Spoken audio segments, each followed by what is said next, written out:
Would you like to get a draw against a grandmaster?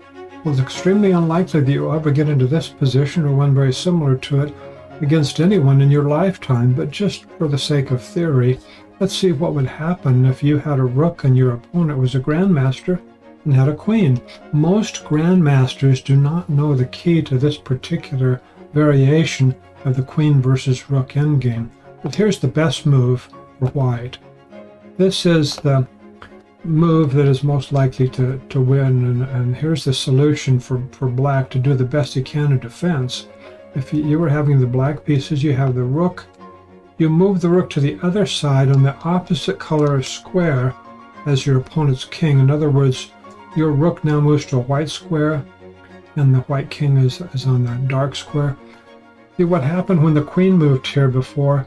It took away this square from the black king, so your king can no longer just go back and forth when it's convenient. This king needs to stay here. And very few grandmasters would realize that it's a hopeless situation.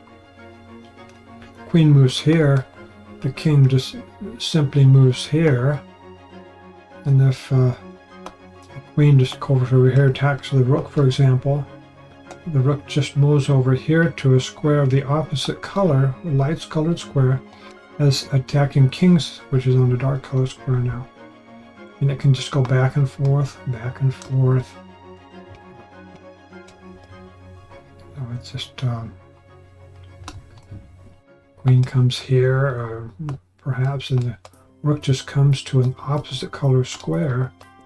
Now, if the queen goes over here and gives up the center position on the files, the rook can go to the same color. In fact, it should go to the same color, because when the queen comes over here and attacks it, then it can come here.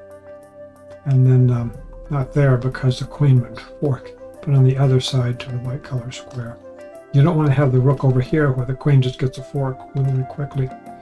But that's a way you could get a draw if you end up in this endgame and you have a rook and your opponent has a queen, and you can get into this kind of third rank defense. Good luck.